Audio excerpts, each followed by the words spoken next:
सभी साथियों को जय हिंद। मैं आप सभी का साथी विपिन मौर्य, आप सभी का आपके अपने इस YouTube परिवार Hindi classes bye Vipin sir पर आप सभी का स्वागत, वंदन, अभिनंदन करते हैं। सभी को प्रणाम, सभी के माता पिता को हमारा प्रणाम है, अपना आशीर्वाद बनाए रखेंगे। जैसा कि आप लोग जानते हैं कि हम लोग सफलतम सीरीज आप लोग के समक्ष सामने लिखा हुआ है, सफलतम सीरीज आप लोग की हिंदी की कक्षा के रूप में हम लोग इस सीरीज को चालू किए हैं कल से। और आप लोग के उत्तर प्रदेश पुलिस यूपीएसआई यानी कि आपके जिसमें हिंदी आपकी आती है, खास करके उत्तर प्रदेश यूपीएसआई के लिए टेट, एस्टेट, सीटेट, किसी में भी आपकी जहां से भी किसी प्रकार की हिंदी आपकी आती है तो आप लोग ज़रूर इसको लाइक करें, इसको पढ़ें और इसको क्लियर करें, है ना। तो अगर प्यारे साथी, अगर आप लोग अगर चैनल पे नए हैं तो चैनल को सब्सक्राइब करेंगे, वीडियो को अगर लाइक नहीं किए हैं तो लाइक करेंगे और इसको दूर तक शेयर करेंगे। आज हमारी वर्णमाला की दूसरी कक्षा है और पहली कक्षा हम आपको कल पढ़ा चुके हैं, तो आज आप लोग को हम आगे लेकर के चलेंगे, है ना, उसी के आगे, वर्णमाला के आगे, यानी कि जो जहां से हम लोगों ने कल छोड़ा था। कल जो हमने क्लास पढ़ाया था आप लोग को वर्णमाला के अंतर्गत, हमारी वर्णमाला में भाषा की इकाइयाँ, सबसे पहला पॉइंट पढ़ाया था भाषा की इकाइयाँ, और दूसरा पॉइंट वर्ण या अक्षर कितने प्रकार के होते हैं, वर्ण अक्षर दो प्रकार के, स्वर और व्यंजन, और उन स्वर और व्यंजन में हमने मात्रा आप लोग को बताया था, उनकी वर्ण की संख्या आपको बताया था कि किसमें कितने वर्ण होते हैं, आपके स्वर की कितने संख्या, व्यंजन कितनी संख्या वगैरह वगैरह। वर्णमाला में वर्णों की संख्या का निर्धारण हमने कल किया था, ठीक है। और इसके बाद संयुक्त व्यंजन का बताया था आपको, संयुक्त स्वर को बताया था आपको। तो ये अगर आप प्यारे बच्चे, अगर आप लोग ने उसको नहीं पढ़ा है तो वीडियो इसमें पढ़ा हुआ है, उसको आप लोग अध्ययन करिए, पढ़िए, और उसके बाद दूसरी कक्षा हम लोग आज शुरू करते हैं, ठीक है। तो अगर आप लोग चैनल को सब्सक्राइब अभी तक नहीं किए हैं तो प्लीज़ आप लोग चैनल को सब्सक्राइब करें और वीडियो को अपने ग्रुपों में अपने लोगों तक इसको शेयर करें ताकि सभी लोगों तक ये वीडियो पहुँचे। भाई लक्ष्मी, अभिषेक भैया गुड इवनिंग, सोनाली नमस्ते भाई, सभी को सबको प्रणाम, ठीक है ना। तो चलिए हम लोग आगे बढ़ते हैं, आज की कक्षा को हम लोग प्रारंभ करते हैं, ठीक। आज की कक्षा वर्णमाला पर है और वर्णमाला की आज की आपकी दूसरी कक्षा है, ठीक है ना। ठीक, वर्णमाला की आप लोग की मैं यहाँ से लिख भी देता हूँ आपका, ठीक है। वर्णमाला की आप लोग की ये दूसरी कक्षा है भाई, ठीक है, दूसरी कक्षा, और जिसके अंतर्गत हम पहली कक्षा में कल हम आपको डिस्कशन कर चुके हैं। आप लोग उसको वीडियो को जरूर देखिए ताकि आप लोग को आगे का समझ में आए। भाई लक्ष्मी प्रजापति भाई गुड इवनिंग, ठीक है। तो आज हम लोग चलेंगे स्वर पर, तो आज हम लोग किस पर चलेंगे, स्वर पर, ठीक है। कल हम लोगों ने पढ़ चुके हैं आपके व्यंजन तक, और स्वर व्यंजन आपके जो संयुक्त व्यंजन और संयुक्त स्वर होते हैं ना, वहाँ तक पढ़ चुके हैं, ठीक है। तो चलिए हम लोग स्वर की बात करते हैं। स्वर की अगर हम बात करें ना भाई, तो ये वर्ण या अक्षर के प्रकार हैं, और वर्ण या अक्षर आप लोग के दो प्रकार के होते हैं, एक पहला होता है स्वर और दूसरा होता है व्यंजन, ठीक है। स्वर की परिभाषा ये है कि जो स्वयं से उच्चरित होते हैं, ठीक है, ऐसे वर्ण जो स्वयं से उच्चरित होते हैं उसे स्वर कहते हैं, ठीक। मैं यहाँ से भी लिख भी देता हूँ आपका, ठीक है, कि स्वयं से उच्चरित, स्वयं से, ठीक है, उच्चरित होने वाले वर्ण, स्वयं से उच्चरित होने वाले वर्ण, स्वयं से उच्चरित होने वाले वर्ण स्वर कहलाते हैं। स्वर किसी भी स्वर का उच्चारण करने में किसी दूसरे वर्ण की सहायता नहीं लेनी पड़ती, और अगर हम किसी भी वर्ण का बिना किसी के सहायता से उच्चरित करते हैं तो वह स्वर कहलाएगा। यहीं पर व्यंजन की अगर हम बात करें तो जो स्वरों की सहायता से उच्चरित होते हैं या जिनका उच्चारण स्वरों की सहायता के बगैर नहीं हो सकता है वो व्यंजन कहलाते हैं, ठीक है। तो ये आप लोग का स्वर है। स्वर की हम बात करें तो स्वर आप लोग के तीन प्रकार के होते हैं। स्वर कितने प्रकार के भाई, स्वर तीन प्रकार के होते हैं, ठीक है। पहला आपका हरस्व स्वर होता है, पहला आपका हरस्व स्वर है, ठीक है। और हरस्व स्वर को ही हम लोग मूल स्वर के नाम से भी जानते हैं, इसे हम लोग मूल स्वर भी कहते हैं, और इसे हम लोग एक मात्रिक स्वर भी कहते हैं, एक मात्रिक स्वर भी हम लोग कहते हैं, और इसे हम लोग लघु स्वर भी कहते हैं, लघु स्वर, ठीक। हम कुछ भी कह सकते हैं, ठीक है। हरस्व स्वर भी कह सकते हैं, हरस्व स्वर भी कह सकते हैं, एक मिनट मैं देख लूँ बैटरी, ठीक है। हरस्व स्वर भी कहते हैं, मूल स्वर भी कहते हैं, एक मात्रिक स्वर भी कहते हैं और लघु स्वर कहते हैं। ये पहला है। दूसरा आपका होता है दीर्घ स्वर। दूसरा कौन सा है भाई, दीर्घ स्वर है, और दीर्घ स्वर को हम लोग संधि स्वर भी कहते हैं, दीर्घ स्वर को संधि स्वर भी के नाम से हम लोग जानते हैं, और इसे ही हम लोग द्विमात्रिक भी कहते हैं, इसे हम लोग द्विमात्रिक भी कहते हैं, और इसे हम लोग गुरु स्वर भी कहते हैं, ठीक है, गुरु स्वर, इसके इतने नाम हैं, ठीक है। तीसरा आप लोग का है प्लुत स्वर। तीसरा कौन सा है भाई, प्लुत स्वर, और प्लुत स्वर को हम लोग त्रिमात्रिक या त्रैमात्रिक स्वर भी कहते हैं, या त्रिमात्रिक, कुछ भी हम लिख सकते हैं। तो ये हमारे स्वर के प्रकार हो गए भाई। एक बार आप लोग कमेंट करिए जरा से सभी लोग को, क्या हमारी आवाज़ आप लोगों तक पहुंच रही है? क्या मेरी आप लोग को आवाज़ सुनाई पड़ रही है स्पष्ट रूप से? ठीक है, चलिए। तो स्वर आप लोग के 3 प्रकार के हैं। पहला आप लोग का है हरस्व स्वर है, मैं यहाँ से बदल दूँ थोड़ा सा, ठीक है। पहला आपका हरस्व स्वर है, मूल स्वर है, एक मात्रिक स्वर है या लघु स्वर है। दूसरा आपका दीर्घ स्वर है, संधि स्वर इसे कहते हैं, द्विमात्रिक भी कहते हैं, इसे गुरु भी कहते हैं, ठीक है। तीसरा प्लुत स्वर है या त्रैमात्रिक है, हम इसी को कहते हैं आपका, ठीक है ना। चलिए हम लोग आगे बढ़ते हैं। आगे हम बात करें तो जो स्वर है ना आपके, तो स्वर की संख्या कितनी है? 11। स्वरों की संख्या कितनी मानेगी? 11। भाई अंक और अह को हटा दीजिए तो स्वर की संख्या 11 बची, कल पढ़ाए थे हम, ठीक। अब उन्हीं 11 स्वर को हम लोगों को यहाँ पर बांटना है, उन्हीं 11 स्वर को हम लोग को यहाँ पर बांटना है भाई। सर आपकी क्लास बहुत पसंद है हमें, लक्ष्मी यादव ने कहा है, ठीक है जी, बिल्कुल। सोनाली ने कहा बिल्कुल आ रही, ठीक है, बहुत बहुत धन्यवाद, ठीक है। चलिए अब जैसे हम यहाँ से लिख देते हैं, जैसे हमने लिखा छोटा लिखा, बड़ा लिखा, छोटी लिखा, बड़ी लिखा, छोटा उ लिखा, बड़ा उ लिखा, ऋषि लिखा, ए लिखा, अ लिखा, ओ लिखा और औ लिखा। ये आपके 11 स्वर हैं और इन्हीं 11 स्वर को आप लोग को बांटना है और इन्हीं 11 स्वर को इसमें आप लोग को ध्यान में रखना है, ठीक। हरस्व स्वर की बात करें या मूल स्वर की बात करें, चाहे जहां से परिभाषा ले लो, एक मात्रिक से ले लो, लघु से ले लो। यहां लिखा है आप लोग का मात्रिक, यहां लिखा है एक। ऐसे स्वर जिसमें एक मात्रा का समय लगे, ऐसे स्वर जिनमें एक मात्रा का स्वर लगे, ऐसे स्वर जो छोटे स्वर होते हैं, ऐसे स्वर जहां से स्वर पैदा हुए हों, या ऐसे स्वर जिनसे हम अन्य स्वर तैयार कर सकें, ऐसे स्वर जिसमें एक गुना समय लगे, चाहे जो परिभाषा ले लो, चाहे जो परिभाषा ले लो, ऐसे स्वर जिसमें एक गुना समय लगे, ऐसे स्वर जो टूटे ना, हरस्व स्वर कभी टूटता नहीं है ना। ऐसे स्वर जिसमें एक मात्रा को समय लगे, ऐसे स्वर जो टूटे ना, ऐसे स्वर जो छोटे होते हैं, उसे हम लोग हरस्व स्वर कहते हैं। क्या कहते हैं? हरस्व स्वर। और हरस्व स्वर की संख्या कितनी है? 4 हैं भाई। एक छोटा आ, छोटी ई, छोटा उ और ऋषि वाला री, ये हरस्व स्वर हैं। अब बताइए इसमें से छोटा आ को तोड़ के दिखाइए जरा से 2 भाग में, नहीं तोड़ पाओगे। छोटी को तोड़ के दिखाइए, नहीं तोड़ पाओगे। छोटा को तोड़ के दिखाइए, नहीं तोड़ पाओगे, ठीक है। तो इसीलिए इनको हम हरस्व स्वर भी कहते हैं, इनको मूल स्वर भी कहते हैं, इनको एक मात्रिक भी कहते हैं, इनको लघु स्वर कहते हैं। खत्म हो गया। अब दीर्घ स्वर देखिए, दीर्घ स्वर का मतलब होता है ऐसे स्वर जिसके अंतर्गत 2 गुना समय। कितने गुना? 2 गुना समय, ठीक। यहां लिखा है द्विमात्रिक का, कितने मात्राओं का समय भाई? 2 मात्राओं का। अच्छा ये बताओ, यहां लिखा है संधि स्वर। संधि बताओ, सबको पता है कि संधि में 2 पद होते हैं, तभी तो संधि का अर्थ होता है मेले समझौता, कि तभी तो संधि होगी, ठीक है। तो संधि का मतलब ये होता है कि ऐसे स्वर जो 2 भाग में टूट जाएं, जिसमें हम समझौता करा दें, जिसमें हम मेल करा दें, संधि कहलाएगा। बस बात खत्म। अब ऐसे स्वर जिसमें 2 गुना समय लगे या 2 मात्राओं का समय लगे। अब जैसे इसके अंतर्गत आता है बड़ा आ, बड़ी ई, बड़ा उ, ए, आए और ओ और औ। अब इनकी संख्या कितनी है? 7 हैं। इनकी संख्या 7 है। अब ये ऐसा, इसमें जितने भी स्वर यहां पर हमने लिखा, ऐसा कोई स्वर नहीं जो 2 भागों में न टूटे। ये बड़ा लिखा है, छोटा प्लस छोटा से तोड़ सकते हैं, छोटी प्लस छोटी से, छोटा उ प्लस छोटा उ से, आ प्लस ई से, कल इसको बताया था, आ प्लस ए से, आ प्लस उ से, आ प्लस ओ से।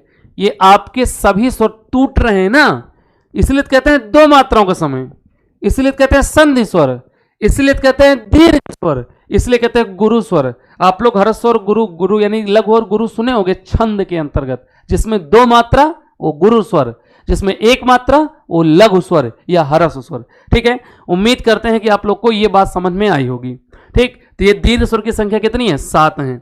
आगे चलिए प्लुत स्वर। अब दूसरी बात, 7 यहां और 4 यहां, और 7 4 कितने हो गए? 11। तो 11 स्वर तो हमारे खत्म हो गए, तो प्लुत स्वर में स्वर तो आएंगे नहीं। अब प्लुत स्वर में फिर क्या आएगा? ठीक है, ऐसा स्वर जिसमें 3 मात्राओं का समय, कितनी मात्राओं का? 3, ठीक है, और 3 गुना समय लगे, उसे हम लोग प्लुत स्वर कहते हैं। अब इसमें स्वर नहीं आते, इसमें शब्द आते हैं। जैसे ये संस्कृत वाला, जैसे लिखा गया ओम, ये वाले, जैसे लिखा गया राम, ये वाले, जैसे लिखा गया रे मोहना, रे मोना, ठीक है। ये जो शब्द है ना, ये प्लुत स्वर कहलाएंगे। सीधी सी बात है, ये शब्द प्लुत स्वर कहलाएंगे। प्लुत स्वर में ऐसे बोलते हैं, राम नहीं बोलेंगे, राम तो दीर्घ है, राम, ऐसे बोलते हैं, ये प्लुत स्वर है। जैसे हम ओम, ये प्लुत स्वर है। करे, ये प्लुत स्वर है, ये प्लुत स्वर है, हम इसको कहते हैं प्लुत स्वर, है ना। ठीक है, तो ये प्लुत स्वर कहलाएगा आपका। ठीक है, अब जैसे देखिए एक बार फिर से, इसमें आवाज नहीं निकलेगी, हर स्वर में आवाज नहीं निकलेगी। जैसे कहते जाए करन, करन, ये करन, ये दीर्घ है। करनवा रे, ये प्लुत स्वर है। अब जैसे बोला करनवा रे, दौड़ के आओ, ठीक, दौड़ देखुआए। अकरनवा फिर फरुआ बहाय खेते से भागत चला हुआ घरे, जोर से चिल्ला रहे हैं, यही कहावा है, यही आप प्लुत स्वर। ठीक है ना। ठीक, तो ये आप लोग के स्वर तीन प्रकार के, स्वर की परिभाषा स्वयं सूचित होते हैं। स्वर तीन प्रकार के, हरस्व, दीर्घ और प्लुतो। हरस्व स्वर की संख्या 4, दीर्घ स्वर की संख्या 7, अब प्लुत स्वर की कोई संख्या नहीं है। अब देखिए प्लुत स्वर में एक पॉइंट और भी हम आता है, हम आपको लिखा देते हैं। जैसे यहां से छोटा लिखा है, यहां 3 बना दो। जैसे यहां से छोटी लिखा है, यहां 3 बना दो, ये संस्कृत में आता है। जैसे यहां से छोटा उ लिखा है, यहां 3 बना दो। अगर ये आते हैं तो इसमें भी प्लुत स्वर है। अब बताओ आ की आवृत्ति कितनी बार है? 3 बार। ई की आवृत्ति 3 बार, उ की आवृत्ति 3 बार। ठीक है, तो इसमें भी आप लोग का प्लुत स्वर हो जाएगा। कौन सा? प्लुत स्वर। ठीक, उम्मीद करते हैं मेरे भाई आप लोग को स्वर समझ में आया होगा। मैं अब आगे बढ़ता हूं, आप लोग इसको नोट करना चाहो तो नोट कर सकते हो। मैंने यहां से नहीं लिखा था कि इसमें 1 गुना समय, मैं यहां से लिख देता हूं 1 गुना समय, और यहां पर आपका 2 गुना समय। कितने गुना समय? 2 गुना समय। ठीक है, तो ये आप लोग का स्वर कहलाएगा। ठीक, अभी स्वर खत्म नहीं है, अभी हम स्वर अभी आप लोग को और आगे भी डिस्कस करेंगे और आगे भी पढ़ाएंगे। ठीक है, उम्मीद करते हैं कि आप लोग को समझ में आया होगा। ठीक है भाई, ठीक है मंजुल, ठीक, गुड इवनिंग भाई। Shailaja good evening. Shailaja mummy, sir mummy भी देख रही हैं। ठीक है, मम्मी को हमारा प्रणाम है, चरण स्पर्श है, आशीर्वाद बनाए रखें, है ना। चलिए भाई हम लोग आगे बढ़ते हैं अब अगले पॉइंट की ओर। आगे हम लोग बढ़े तो अगला पॉइंट इसी स्वर में आता है। जब भी आपसे पूछेगा कि अगला इसी काल में, इसी स्वर में ही, काल मान के अनुसार, काल मान के अनुसार स्वर के प्रकार, काल मान के अनुसार स्वर।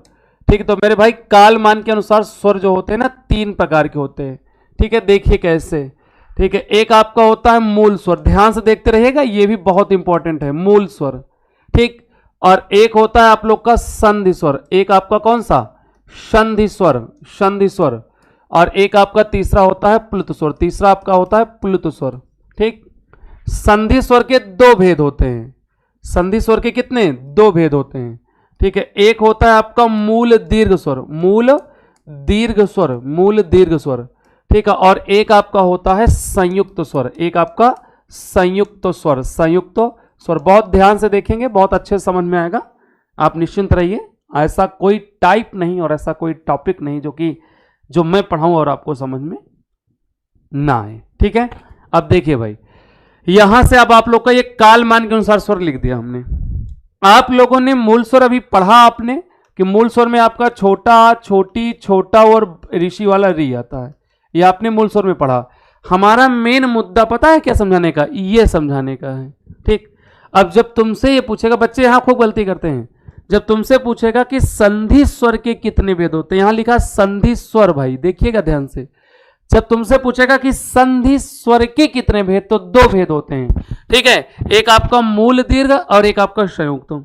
अगर जब ये पूछेगा कि संधि के कितने प्रकार, तो संधि के 3 प्रकार होते हैं। संधि के 3 प्रकार होते हैं, स्वर संधि, व्यंजन संधि और विसर्ग संधि। ठीक है, तो संधि स्वर के प्रकार हैं 2, मूल दीर्घ स्वर और संयुक्त स्वर है। ये संधि स्वर पूछा गया, इसमें याद रखेंगे। ठीक है, अब आगे चलिए। अभी तो आपने देखा कि संधि में आपके 7 संख्या आती है। ठीक है, बड़ा आ, बड़ी ई, बड़ा उ और ए और ऐ और ओ और औ, ये आप लोग का संधि है ना। अब मूल दीर्घ स्वर ना संख्या इसकी संख्या 3 ही मात्र होती है। ठीक है, एक आपका बड़ा आ और एक आपकी बड़ी और एक आपका बड़ा उ, ये वास्तव में यही 3 मूल दीर्घ स्वर हैं। तुमसे पूछेगा कि दीर्घ स्वर की संख्या कितनी मानी गई है, तो 3 मानी गई है। दीर्घ स्वर की संख्या होती वास्तव में कितनी है, तो 3। यही बड़ा, बड़ी और बड़ा हो। संयुक्त स्वर की बात करें तो संयुक्त स्वर की संख्या 4 है। ठीक है, एक आपका ए, एक आपका अ और एक आपका ओ और एक आपका औ, ये संयुक्त स्वर हैं। असंयुक्त स्वर का सबको पता है। प्रश्न बहुत अच्छा पूछा जाता है और अभी मैं आपको बताऊंगा कि इसका प्रश्न कैसे बनता है और कैसे किस प्रकार से इसको करना भी होता है, ये भी हम आपको बताएंगे। ठीक, तो मेरे भाई ये मूल दीर्घ स्वर है। तो तब जब भी तुमसे पूछेगा मूल दीर्घ स्वर कितने, तो 3। ये संयुक्त स्वर कितने, तो 4 हो जाएगा। अब 4 और 3 कितने हो गए, 7। तो संधि स्वर हो गए 7, है ना भाई। तो ये संधि स्वर आप लोग को कर लेना इसके अंतर्गत। ठीक, अब चलिए देखिए आगे। हाँ, आगे हम लोग बढ़ते हैं। ठीक, इसी जो आप लोग का ये पॉइंट लिखा है, मैं एक बार मैं इसको बदल दूं थोड़ा सा। ये जो आप लोग का लिखा है ये वाला पॉइंट, ठीक है, इसे ही कहते हैं सजाती भी, सजाती स्वर, इसे ही कहते हैं सजाती स्वर। आप लोग को दिख नहीं रहा है क्या? ठीक है, इसे हम लोग कहते हैं सजाती स्वर। चलिए, दिख रहा होगा, सजाती स्वर कहते हैं। और जो ये वाला लिखा रहा है, ये वाला, ठीक है, हम लोग इसको कहते हैं विजाती स्वर। इसको हम लोग क्या कहते हैं, विजाती स्वर। ठीक है, विजाती स्वर। अब आप लोग को एक चीज नया मिला हो गया कि सजाती स्वर क्या है, विजाती स्वर क्या है। आप लोगों को एक पॉइंट मिला कि नहीं मिला सजाती और विजाती में, है ना।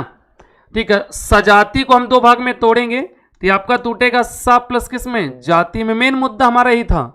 सा का मतलब क्या होता है, समान, और जाति का मतलब जाति।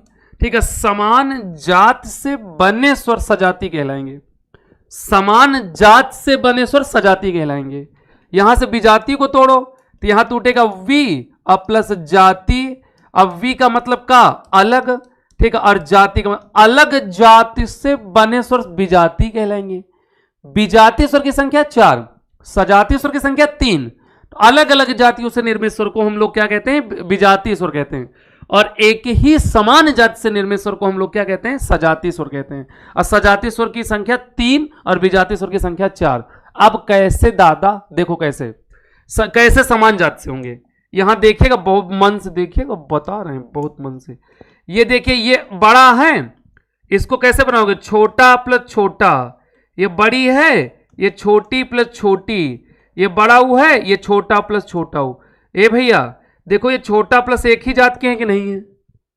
अब देखो, ये एक ही जात के हैं कि नहीं है, ये भी एक ही जात का है कि नहीं है। तो इसलिए इसको सजाती स्वर कहते हैं। क्या कहते हैं, ठीक है, सजातीय स्वर कहते हैं, सजातीय स्वर। ठीक है, एक ही जात से निर्मित हैं, एक ही जात से। इनका देख लो, यहां भैया देखो, यहां छोटा आ प्लस ई, यहां से देखो छोटा आ प्लस ए, यहां से देखो छोटा आ प्लस ओ, और यहां भी छोटा आ प्लस ओ। ठीक, अगर हम लोग देखें तो ये देखो छोटा आ प्लस छोटी, ये अलग अलग जात से। यहां से आ का मुंह दूसरी तरीके से, ई का मुंह दूसरी तरीके से, तो अलग अलग जात से बने हैं ना, इसीलिए इसको विजाती कहते हैं। क्या कहते हैं, विजाती स्वर। और एक ही जात से जो बने हैं उसे कहते हैं सजाती स्वर। उम्मीद करते हैं इतना बात समझ में आपको आया होगा। एक सजाती स्वर और दूसरा कौन सा, विजाती स्वर। उम्मीद यही करते हैं कि आप लोग को समझ में आया होगा। ठीक है, किसी ने भाई क्या पूछा है, सर आपकी कल वाली क्लास कैसे मिलेगी। तो हमारी कल वाली क्लास, इसमें पूरा वो बना हुआ है, क्या कहते हैं उसको यार, अरे क्या कहते हैं उसको, उसमें पड़ी हुई क्लास, अरे यार प्लेलिस्ट क्या कहते हैं, हाँ प्लेलिस्ट में पड़ी हुई है। आप सर्च करिएगा सफलतम के नाम से, सफलतम सीरीज, सफलतम सीरीज, तो उस पर मिल जाएगी आपको। ठीक है ना। तो चल मेरे भाई आगे हम बढ़ते हैं। ठीक, तो उम्मीद करते हैं समझ में आ गया होगा आपको। ठीक, कि ये सजाती स्वर है और ये क्या है, विजाती स्वर है। एक बार कमेंट करिए जरा से, फिर हम आगे बढ़ें कि इसके प्रश्न पूछे कैसे जाते हैं, ये भी आप लोग ध्यान रखना। अब प्लस स्वर में आप लोग पढ़ ही चुके हो कि प्लस स्वर क्या है। ठीक, तो अब हम लोग आगे बढ़ते हैं अगले प्रश्न की ओर।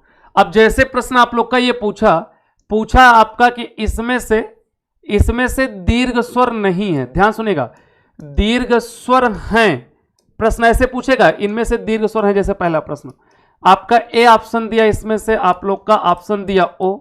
ठीक है, बी ऑप्शन इसमें से दिया आप लोग का ए, सी ऑप्शन इसमें से दिया ऋषि वाला री।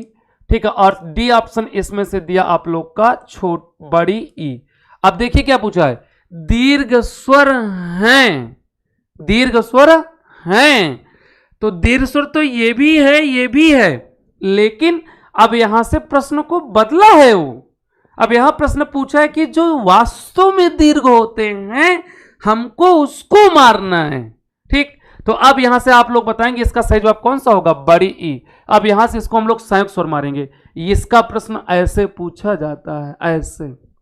ठीक है, अब जैसे यहां से हम अगला प्रश्न कहते हैं, इनमें से दीर्घ स्वर नहीं है, दीर्घ स्वर नहीं है, दीर्घ स्वर नहीं है, जैसे पूछा है इनमें से दीर्घ स्वर नहीं है। ठीक है, तो अब प्रश्न पहला ए ऑप्शन जैसे इसमें दे दिया बड़ा आ, बी ऑप्शन दे दिया इसमें बड़ी ई, सी ऑप्शन इसमें दे दिया बड़ा ओ, और डी ऑप्शन इसमें दे दिया आप लोग का आओ। डी ऑप्शन क्या दे दिया, आओ। अब बताओ इनमें से दीर्घ स्वर कौन सा नहीं विकल्प होगा, आप लोग बता सकते हो ना। अब कौन सा सही होगा आपका इसमें, डी ऑप्शन। तो ये जो अभी हमने बताया आप लोग को, ये दीर्घ स्वर हैं। ये अभी जो बताया हमने ये वाला डायग्राम कि मूल दीर्घ स्वर जो होते हैं वो मात्र 3 ही होते हैं, इतना ध्यान रखिएगा, और ये संयुक्त स्वर हैं। तो एक डायग्राम ये भी आपका खत्म है, और अभी आप लोग का स्वर का हम एक डायग्राम और बनाने जा रहे हैं। आप लोग स्क्रीनशॉट लेना हो या लिखना हो तो लिख सकते हो, देख सकते हो। और अभी एक डायग्राम अभी हम इसका और बनाएंगे स्वर का, तो स्वर का आज तो खात्मा ही हो जाएगा, स्वर एकदम से सपाचट हो जाएगा। ठीक है ना, एक बार कमेंट करिए जरा से, क्या सबको समझ में आया भाई? एक बार कमेंट करिए, क्या सभी को समझ में आया? कमेंट करिए।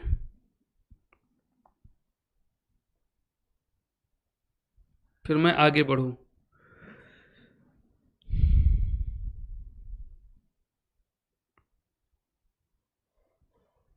Please comments for class.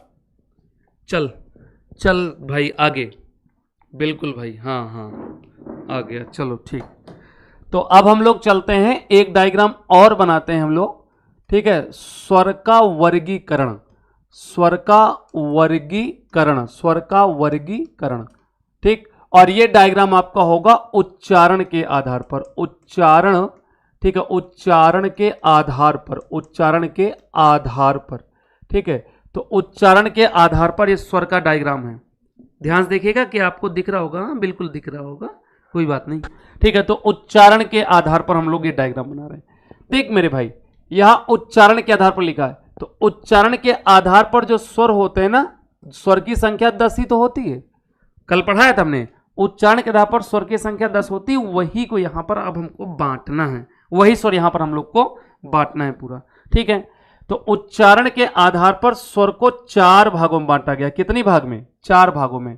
देखिए, पहला आप लोग का है जिह्वा के आधार पर, पहला कौन सा है, जिह्वा के आधार पर, पहला आपका है जिह्वा के आधार पर। ठीक, और दूसरा आपका है ओष्ठ के आधार पर, दूसरा है आपका ओष्ठ के आधार पर, दूसरा ओष्ठ के, ठीक है, ओष्ठ के आधार पर। ठीक है, तीसरा है आपका जिह्वा के, जिह्वा के, जिह्वा के, ठीक है, ऊंचाई के आधार पर, जिह्वा के, ठीक है, ऊंचाई के आधार पर, जिह्वा के ऊंचाई के, ठीक है, आधार पर। ठीक है, मैं इधर ले रहा हूं नीचे यहां पर। ठीक है, जिह्वा के ऊंचाई के आधार पर। अगला है आपका जिह्वा के, ठीक है, जिह्वा के पेशीय, जिह्वा के, ठीक है, पेशीय तनाव के आधार पर, जिह्वा के पेशीय तनाव के आधार पर, जिह्वा के पेशीय तनाव के आधार पर। ये मेरे भाई आप लोग के 4 भाग हैं। स्वर का जब भी पूछेगा कि स्वर का वर्गीकरण उच्चारण के आधार पर कितना किया गया है, ठीक है, तो स्वर का वर्गीकरण उच्चारण के आधार पर 4 भाग हैं, जिह्वा के आधार पर, ओष्ठ के आधार पर, जिह्वा के ऊंचाई के आधार पर, और जिह्वा के पेशी तनाव के आधार पर। ठीक है, चलो भैया देखिए, जिह्वा की हम बात करें, इसकी बात करें तो जिह्वा के आधार पर 3 प्रकार होते हैं। जिह्वा के आधार पर कितने प्रकार, 3 प्रकार, सुने होंगे आप लोग। ठीक है, एक होता है आप लोग का अग्र स्वर, पहला आपका कौन सा है, अग्र स्वर, याद हो जाएगा इसलिए आप लोग देखते रहिए। मध्य स्वर और पश्च स्वर। मैं डायग्राम जो बना रहा हूं बहुत बेहतरीन बना रहा हूं, याद हो जाएगा आपको, मैं बता रहा हूं आपको याद हो जाएगा। ठीक है, ओष्ठ के आधार पर मैं बात करूं तो ओष्ठ के आधार पर भी 3 होता है, एक होता है वर्तुल और एक होता है अवर्तुल, अवर्तुल, और एक होता है अर्धवर्तुल, एक होता है, ठीक है, अर्धवर्तुल, अर्धवर्तुल, अर्धवर्तुल। ठीक है, ये जिह्वा के आधार, ओष्ठ के आधार पे, सॉरी ओष्ठ के आधार पे। ठीक, आगे हम बात करें अगला पॉइंट। अगला है जिह्वा के ऊंचाई के आधार पर तो 4 होते हैं, जिह्वा के ऊंचाई के आधार पर 4। ठीक है, एक होता है आपका सम्रत, ठीक है, और एक होता है आप लोग का विव्रत, एक होता है आपका विव्रत, सम्रत, और एक होता है विव्रत, और एक होता है अर्ध विव्रत या अर्ध सम्रत। पहले लिखो, मैं इसको यहां लिख दे रहा हूं। ठीक है, यहां एक होता है आप लोग का अर्ध विव्रत, ठीक है, अर्ध सम्रत लिखो, अर्ध सम्रत, और एक होता है आपका अर्ध विव्रत, अर्ध विव्रत। ये आप लोग के 4 जिह्वा के ऊंचाई के आधार पर 4 होते हैं। ठीक, सम्रत, विव्रत, अर्ध सम्रत और अर्ध विव्रत। और जिह्वा के पेशी तनाव के आधार पे 2 होते हैं। ठीक है, एक होता है आपका शिथिल, एक आपका कौन सा शिथिल, और एक आपका होता है कठोर। ठीक है, तो मेरे भाई ये आप लोग का पूरा डायग्राम है, कौन किसके आधार पर पाया जाता है। ठीक, फिर से तुमसे जब भी प्रश्न पूछेगा ये, जब भी तुमसे प्रश्न पूछेगा ये, तुरंत आप लोग को बता लेना है। किसी प्रकार का कोई इसमें संकोच नहीं करना है आपको, कि किसी प्रकार का संकोच करना है। ठीक है, जिह्वा के आधार पर स्वर 3 प्रकार के, अग्र, मध्य, पश्च। ओष्ठ के आधार पर वर्तुल, अवर्तुल, अर्धवर्तुल। जिह्वा के ऊंचाई के आधार पर सम्रत, विव्रत, अर्धसम्रत, अर्धविव्रत। जिह्वा के पेशी तनाव में शिथिल और कठोर। ठीक, अग्रस्वर में क्या क्या आता है? अग्रस्वर में आता है छोटी ई, बड़ी ई, और आपका ए और ऐ। हम अभी तरीका भी बताएंगे इसको याद कराने का। ठीक, और मध्य स्वर में आता है आपका छोटा आ, और पश्च स्वर में आता है आपका बड़ा आ, छोटा ऊ और बड़ा ऊ, और ओ और औ। ठीक है, ये आप लोग का पश्च स्वर में वर्ण आएगा। वर्तुल में छोटा ऊ, बड़ा ऊ और ओ और औ आता है, ओ और औ आता है, ये वर्तुल है। अवर्तुल में छोटी ई, बड़ी ई, ए और ऐ आता है ना, ये आप लोग का अवर्तुल है। अर्धवर्तुल में बड़ा आता है, केवल बड़ा। सम्रत में छोटी ई, बड़ी ई, छोटा ऊ और बड़ा ऊ आता है, ये सम्रत में है। अब विव्रत में आता है बड़ा आ, विव्रत में केवल एक वर्ण बड़ा। अर्धसम्रत में ए और ओ आता है, ए और ओ, और अर्धविव्रत में ऐ और औ आता है, ऐ और औ आता है। शिथिल में छोटा आ, छोटी ई और छोटा ऊ आता है। ठीक, और कठोर में बड़ा आ अब बड़ी ई अब बड़ा ऊ आता है, ये आप लोग का कठोर है। ठीक है, ये आप लोग का पूरा डायग्राम स्वर का बन चुका है। ठीक है ना भाई, स्वर का डायग्राम में पूरी तरह से पूर्ण रूप से ये बन चुका है भाई। सभी को एक बार फिर से प्रणाम है। आप सभी लोग एकदम सामने देखिएगा, हम आपको बताने जा रहे हैं कि इसको हमको याद कैसे करना है, इसके प्रश्न कैसे पूछे जाते हैं। हम आप लोग को ये भी बताएंगे कि इसके प्रश्न पूछे कैसे जाते हैं। ठीक है, तो ध्यान दीजिएगा। अब चलिए देखिए, हम बात करें, आप लोग को ध्यान सुनेंगे भाई सभी लोग बढ़िया से। अब जैसे इसके अंतर्गत यहां अग्रस्वर में छोटी, बड़ी ई और ए और ऐ लिखा हुआ है, साफ साफ लिखा हुआ है ना, कुछ करना नहीं ना। अगर ई आवा, ई के नाम आवा तो बड़ी रख दिया। ई अगर कौन चीज बताओ, जैसे तुमने ई बताया, आ को छोड़ो जरा से, छोटी बताया तो दोनों को ले आओ, ए बताया तो दोनों को ले आओ, क्योंकि ए का निर्माण ई से ही होता है, छोटा और ई से। तो इसको रखो ई ए। यहां से देखो ओ। जो बताना तो इकट्ठा बताना, छोटी बताना तो बड़ी ठोक दो यार, गलत हो तो गलत हो ही, गलत तो वैसे हो ही जाएगी फिर, और सही हो तो सही हो जाए दोनों। ठीक, अगर हम बात करें तो छोटी बताना तो छोटी बता देना, बड़ी बताना तो दोनों बता देना। ठीक, यहां से ए, यहां देखिए दोनों ऊ है, ओ है, यहां ऊ दोनों है, ओ भी है, ई है, ए है, या ई बड़ी ई है। ठीक है, ऊ भी है ना, सब जगह वही चीज है, इसलिए आप लोग को ध्यान में रखना है। ठीक, और यहां से अग्रस्वर जो होता है और ये अवर्तुल, ये अग्रस्वर और अवर्तुल एक समान है। देखो छोटी बड़ी ए ऐ, छोटी बड़ी ए ऐ, अब पस्वर और वर्तुल एक समान है, खाली ये बड़ा आ नहीं ना, बस अब बड़ा आ उठा करके अर्धवर्तुल में रख दिया गया, बाकी एक ही समान है यहां से, है ना। अब यहां से देखिए समृत में याद करना कठिन काम थोड़ी है, छोटी बड़ी और ऊ समृत है। विव्रत में आप लोग का ये आ जाएगा बड़ा, और अर्ध समृत और अर्ध विव्रत में इतने ध्यान में रखना कि अर्ध समृत और अर्ध विव्रत में ए और ओ को अलग कर लो, ये छोटा संयुक्त स्वर 4 होते हैं, तो संयुक्त स्वर में 2 को अलग कर लो, छोटा बना लो, एक को बड़ा बना लो, ए और ओ को छोटा बना लो, ए और औ को बड़ा बना लो। तो यहां से ए और ओ जो है ये छोटा बना लो, और यहां से ए और औ को बड़ा बना लो, तो बड़ा वाला विव्रत में रख दो और छोटा वाला और समृत में रख दो। ठीक, शिथिल का मतलब होता है कमजोर, ठीक है, तो छोटा छोटी और छोटा हुई शिथिल में रख दो। और कठोर का मतलब होता है बड़ा, बड़ा आ बड़ी ई और बड़ा ऊ रख दो। ठीक, तो ये हमारे उच्चारण के आधार पर स्वर का वर्गीकरण है, आप लोग इसको देखिए और करिए। एक प्रश्न यहां से अभी भी पूछा जाता है, जैसे अभी हमने आपको बताया था कि मात्रा के आधार पे, किसके मात्रा के आधार पर स्वर कितने, तो मात्रा आधार के पर स्वर वही 3 आपके, ठीक है, कौन से, वही मूल स्वर, ठीक है, और वही संधि स्वर, मूल स्वर और वही संधि स्वर, ठीक है, और वही प्लुत स्वर। तो जो अभी हमने आपको पीछे बताया था, तो ये मात्रा के आधार पे है, ये मात्रा के आधार पे है। ठीक, तो उच्चारण के आधार पर स्वर के वर्गीकरण को 4 भाग में बांटा गया है, जीवा के आधार पे, ओष्ठ के आधार पर, जीवा की ऊंचाई के आधार पे और जीवा के पेशी तनों के आधार पर। एक बार कमेंट करिए जरा से, क्या आप सभी प्यारे बच्चों को क्या हमारी बात समझ में आई, क्या पूरी की पूरी ये क्लास आप लोग को अच्छे से समझ में आई, क्या ये आप लोग ने याद कर लिया, फिर मैं आगे बढ़ूं, इसको प्रश्न करते कैसे हैं, किस प्रकार से करते हैं ताकि गलत ना हो। ठीक है, एक बार कमेंट करके आप लोग बताइए। ठीक, फिर मैं आगे बढ़ूं अगले प्रश्न की ओर। चलिए अगला पॉइंट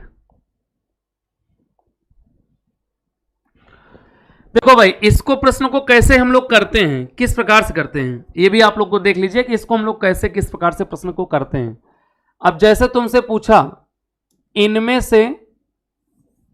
से अग्रस्वर हैं, इनमें से अग्रस्वर हैं, जैसे मान लीजिए पूछा इनमें से अग्रस्वर हैं, पहला प्रश्न। अब आपका विकल्प दिया, ए ऑप्शन दिया आप लोग का बड़ा आ, ठीक है, बी ऑप्शन इसमें दे दिया आपका बड़ा ऊ, ठीक है, सी ऑप्शन इसमें दे दिया आप लोग का छोटा आ, और डी ऑप्शन इसमें से आप लोग का दे दिया, ठीक है, इसी के अंतर्गत ए। अब जैसे पूछा है इनमें से अग्रस्वर हैं, प्रश्न आपका ऐसे ही पूछेगा, आपका प्रश्न ऐसे ही पूछेगा। आप कैसे करना है, इसको किस प्रकार से करना है, ये देखने काम आपका है। तो करना कैसे, देखिए, आप कभी भी ऐसे प्रश्न में विकल्प में मत जाना, आप ऐसे प्रश्न कभी भी पूछे तो आप विकल्प में मत जाना, आप सीधा सीधा यहां पर अग्रस्वर पे ही रहना। अब पहले ये याद रखना कि अग्रस्वर में आता क्या क्या है, पहले ये देखो अग्रस्वर में आता क्या क्या है, पहले इस पर जाओ मेरे भाई। ठीक है, अग्रस्वर में क्या क्या आता है, देखो छोटी बड़ी ई, ए और ए। अब यहां से 4 वर्ण मिल गए, तो अब इन चारों में से जो विकल्प मिले मार दो। अब यहां से विकल्प में ये मिल गया, इसको सही कर दो, नहीं तो कंफ्यूज हो जाओगे। आपको यही देखना है कि प्रश्न में पहले पूछा क्या गया है और उसके सारे वर्ण हम दिमाग में रखें, और उसके बाद जो उसमें से मिले हम लोग उसको ठोंक दें, हम लोग उसको मार दें। अब जैसे उसने पूछा इसमें से समृत है, ठीक है, समृत है जैसे पूछा, तो पहला ऑप्शन आप लोग को मिल गया बड़ा, ठीक है, दूसरा ऑप्शन मिल गया ऋषि वाला री, तीसरा ऑप्शन मिल गया आप लोग का बड़ा ऊ, ठीक है, और चौथा ऑप्शन आपका मिल गया आप लोग का औ। जैसे मान लीजिए ऑप्शन मिल गए, आप पहले ही याद रखिए कि समृत में क्या क्या आता है, पहले आप लोग ये ध्यान में रखिए कि समृत में आता क्या क्या है। तो समृत में आता है छोटी बड़ी और छोटा ऊ और बड़ा ऊ। अब इसमें से जो मिल जाए उसको मार दो। अब देखो इसमें से क्या मिला है, आपका ये बड़ा ऊ मिला है, इसको मार के आगे बढ़ जाओ, बाकी छोड़ दीजिए। ठीक, तो ये पहले आपको करना है, ये सही तरीका है इस प्रश्न को सॉल्व करने का। ठीक, यानी कहने का मतलब है कि प्रश्न यानी कि प्रश्न करने का सही तरीका यही है, सही तरीका यही है आप लोग का। ठीक है, तो मेरे भाई आप लोग का स्वर की कक्षा जो होती है समाप्त होती है, स्वर पूर्ण रूप से खत्म हो गए आपके। अब इससे बाहर के स्वर अब आपके पेपर में या आपके किसी भी एग्जाम में अब इससे बाहर के स्वर नहीं पूछेगा, ठीक है, इतना ध्यान में आप लोग रखेंगे। चलिए, तो अब हम लोग चलते हैं व्यंजन की तरफ। हम लोग कहाँ चलते हैं अब? व्यंजन की तरफ, व्यंजन की तरफ।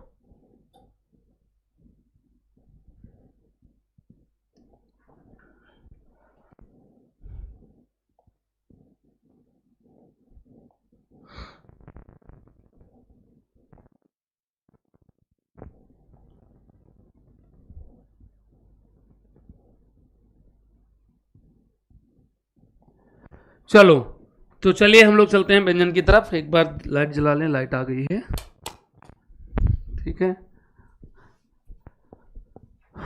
चलो भाई, अब आप लोग का स्वर खत्म होता है। अब चाहे जहां से प्रश्न पूछे, अब आप लोग स्वर कर सकते हो, है ना। लाइट चली गई थी भाई, कोई बात नहीं, ठीक है। चलिए, हमें लगता है कि कॉन्सेप्ट क्लास बहुत कम लोग पढ़ना चाहते हैं, और प्रैक्टिस सेट अभी सॉल्व करवाते होते तो शायद लगभग काफ़ी लोग होते, 35-40 जो भी होते, 40-50-60-70। लेकिन हमें ऐसा प्रतीत हो रहा है कि कॉन्सेप्ट कम पढ़ना चाहते हैं, है ना। अगर कॉन्सेप्ट आप लोग को न समझ में आ रहा हो, ना पढ़ने का मन कर रहा हो, तो मैं छोड़ दूँ, मैं प्रैक्टिस ही कर रहा हूँ फिर, ठीक है, कि टॉपिक टू टॉपिक प्रैक्टिस कर रहा हूँ, या मैं उस ऐसे प्रैक्टिस कर रहा हूँ जैसे तुमको समझ में, मैं प्रैक्टिस ही कराने लगूंगा फिर, अगर मान लीजिए आप पढ़ने के इच्छुक नहीं हो। लेकिन फिलहाल हम क्लास तो पढ़ाएंगे आगे, ठीक। एक बार कमेंट करिए ज़रा से, ठीक। चलो, व्यंजन की अगर हम बात करें तो व्यंजन जो है ना, ठीक, स्वरों की सहायता से उच्चारित होता है। किसकी सहायता से? स्वरों की, ठीक।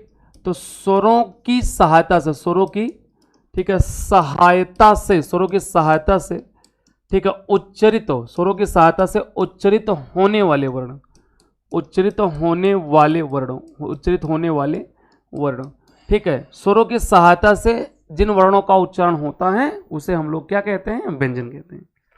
अब देखो कैसे। अब जैसे मान लीजिए यहां से हमने का लिखा है, हमने क्या लिखा है? का। अब जब हम इसको दो भाग में तोड़ेंगे तो अब आप लोग ध्यान में रखेंगे, अब नीचे हलंत लगा दो तो ये आधा का हो गया, तो इसका आ बाहर हो जाएगा।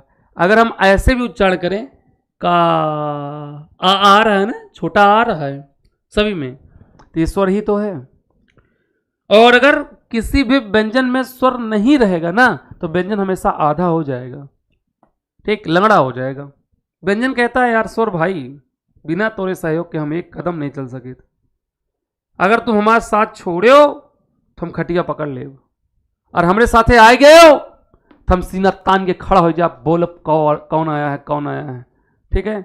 तो स्वर कहता है व्यंजन भाई परेशान ना हो, हम तुम्हारा साथ नहीं छोड़ेंगे, लेकिन जब तुम गुंडागर्दी दिखाइयो हमसे तो काम छोड़ के भाग जाओ। व्यंजन का हाथ, वो स्वर का हाथ है, ठीक है। हमसे ताकतवर ना बने हो, स्वर का हाथ है कि हमसे ताकतवर ना बने हो, हमसे ताकत ना दिखाओ, नहीं तो हम छोड़ के भाग जाओ, खटिया पड़ जाइयो। कहें ठीक है, परेशान ना हुआ। तो ये व्यंजन जो है स्वर, जब स्वर के साथ रहा तो ताकतवर रहा था, और जैसे व्यंजन का स्वर साथ छोड़ा था व्यंजन के, वैसे एकदम मरियल, जानते हो ना, मरियल हो जाता है, ठीक। चलिए आगे। तो यहां से अब आप लोग का ये स्वर मिला हुआ है, तो इसलिए कहते हैं स्वरों के सहायता से उच्चरित वाले। और एक बात बता दे, ये हलंत है आपका, हलंत है सदैव व्यंजन में लगता है यार, कभी भी हलंत स्वर में नहीं लगता है। क्यों? क्योंकि स्वर पूर्ण होता है, व्यंजन में ही हलंत लगता है, और किसी भी व्यंजन में हलंत लग गया तो वो अर्धमात्रिक वर्ण बन जाएगा, ठीक है। तो ये तो हो गई आप लोग की व्यंजन की परिभाषा। अब हम आगे चलते हैं कि व्यंजन के कितने भाग होते हैं, कौन से भाग में क्या क्या रखा गया है, ठीक। तो मैं इसको हटाता हूं थोड़ा सा, तो फिर हम उसके बाद इसके भाग की ओर चलते हैं, ठीक। ये आप लोग नोट कर लीजिएगा, है ना, ठीक। चलो भाई, व्यंजन की हम बात करें तो व्यंजन को दो भाग में बांटा गया। कितने भाग में? दो भाग में बांटा गया है, ठीक। एक बांटा गया आपका उच्चारण के आधार पे, व्यंजन के भाग उच्चारण के आधार पे, उच्चारण के आधार पर बांटा गया है, ठीक। और एक बांटा गया आपका प्रयत्न, ठीक है, प्रयत्न के आधार पर, उच्चारण के आधार पर, और एक बांटा गया प्रयत्न के आधार पर, ठीक है। ये आप लोग के बांटे गए व्यंजन, ठीक। और जो ये प्रयत्न होता है ना भाई, ठीक है, प्रयत्न, ठीक है, तो प्रयत्न दो प्रकार के होते हैं, ठीक, प्रयत्न भी। एक होता है आपका आभ्यंतर, आभ्यंतर प्रयत्न, आभ्यंतर प्रयत्न, और एक होता है आपका बाह्य प्रयत्न, बाह्य प्रयत्न, बाह्य प्रयत्न, ठीक है। तो ये आप लोग के प्रयत्न हैं दो प्रकार के। तो ये व्यंजन का डायग्राम है, और यहां डायग्राम से भी आप लोग को प्रश्न आता है ना, ठीक। चलिए कोई बात नहीं, पढ़ाएंगे, ठीक। तो ये आप लोग का पॉइंट है जो कि आप लोग के सामने रखा गया है। चलिए आगे हम लोग बढ़ते हैं, ठीक। तो उच्चारण के आधार पर क्या क्या आता है? उच्चारण के आधार पर वही उच्चारण स्थान, कंठ, जैसे कंठ हो गया, तालु हो गया, है ना, मूर्धा हो गया, ठीक है, दंत हो गया, ठीक है, ओष्ठ हो गया, ओष्ठ हो गया, ठीक है। इसी के अंतर्गत आपका वत्सर्य। अब ये मत जानो कि ये सब है क्या, इतना भी जानो कि ये उच्चारण के आधार पर कौन कौन से वर्ण, कौन कौन से शब्द आते हैं, क्या क्या आते हैं, ठीक है, और बाकी हम बता देंगे। ओष्ठ वत्सर्य हो गया, ठीक है, और इसी के अंतर्गत काकल्य का वर्ण आता है, काकल्य आता है, और काकल्य को हम लोग स्वर यंत्रीय, स्वर यंत्री भी बोलते हैं, और इसी के अंतर्गत दंतोष्ठ भी आता है, दंतोष्ठो, दंतोष्ठो, ये आपकी इतने आते हैं उच्चारण के आधार पे, ठीक। अभ्यंतर की बात करें तो अभ्यंतर में स्पर्श व्यंजन, पहला कौन सा आपका स्पर्श व्यंजन है, ठीक है। अगला दूसरा है आपका अंतःस्थ व्यंजन, अंतःस्थ व्यंजन, ठीक है। इसके बाद तीसरा आपका आता है ऊष्म संघर्षी, तीसरा आपका, ठीक है, ऊष्म या संघर्षी व्यंजन, ऊष्म या, ठीक है, संघर्षी, ऊष्म या संघर्षी व्यंजन, ऊष्म या संघर्षी व्यंजन, ठीक। आगे चौथा है आप लोग का अनुनासिक, चौथा अनुनासिक वर्ण, अनुनासिक वर्ण। पांचवा आपका लुंठित, ठीक है, लुंठित, लुंठित, लुंठित या प्रकंपित, लुंठित या प्रकंपित, लुंठित या प्रकंपित, प्रकंपित, प्रकंपित ध्वनि, लुंठित या प्रकंपित ध्वनि, प्रकंपित ध्वनि, प्रकंपित, ठीक। और अगला है पार्श्विक ध्वनि, अगला है आपका पार्श्विक ध्वनि, अगला कौन सा है भाई, पार्श्विक ध्वनि। फिर एक और आता है आपका अर्धस्वर, एक है आपका अर्धस्वर, ये आप लोग के अभ्यंतर प्रयत्न में है, ये आपके किसमें, अभ्यंतर में। अब बाह्य में क्या क्या आता है, ठीक है, बाह्य में आता है अल्प प्राण, बाह्य में अल्प प्राण, ठीक है, बाह्य में आता है अल्प प्राण, और दूसरा महाप्राण, और तीसरा आप लोग का महाप्राण के बाद आता है अघोष, अघोष, और आता है आपका एक घोष या सघोष, घोष या सघोष, घोष या सघोष, ठीक है। तो मेरे भाई ये बाह्य प्रयत्न है, देख लीजिए व्यंजन के ये डायग्राम है पूरा, इतना बड़ा व्यंजन है, इतना बड़ा व्यंजन हम लोग को पढ़ना है, इतना व्यंजन में हम लोग को पढ़ना है आगे, ठीक। एक बार देखिए, अब हम आपको याद करवा देते हैं, और याद कैसे होगा ये आप देखिएगा, अभी तत्काल में फटाफट याद भी हो जाएगा, आप निश्चिंत रहिए, ठीक है। मैं रंग बदल दूं, रंग बदल दूं, जज्बात बदल दूं, याद हो जाएगा। ये देख मेरे भाई, यहां से ये उच्चारण स्थान, कंठ, तालु, मूर्धा, दंत, ओष्ठ, और ये दंतोष्ठ, ये सब क्या उच्चारण स्थान है भाई, उच्चारण स्थान है, ये सबको पता है, जितने बच्चे वीडियो को देख रहे हैं, जितने बच्चे नहीं देख रहे हैं, ठीक। हाँ बिल्कुल, जय श्री राम भाई। सचिन ने पूछा सर यूपीएसआई के लिए है क्या सर? हाँ बिल्कुल, यूपीएसआई के लिए भी है, और पूर्ण रूप से जीरो लेवल से लेकर के हाई लेवल तक हम लोग क्लास ले रहे हैं इसको, और ये आप कोई भी पेपर दीजिए सबके लिए परफेक्ट है, सबके लिए बेहतरीन है, ठीक है, आप परेशान नहीं, ठीक। तो यहां से तो ये आप लोग के देखिए, अगर देखे तो ये उच्चारण स्थान है, सीधी सी बात।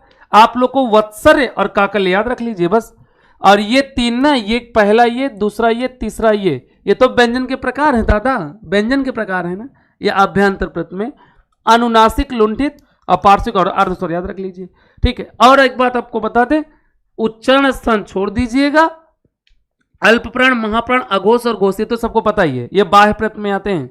अल्प प्राण, महाप्राण, अघोष और घोष छोड़ दीजिएगा, इसके बाद जितने भी व्यंजन आते हैं सारे के सारे अभ्यंतर में ठोक दीजिए, सारे के सारे किसमें, अभ्यंतर में ठोक दीजिए, खत्म हो जाएगा, ठीक है।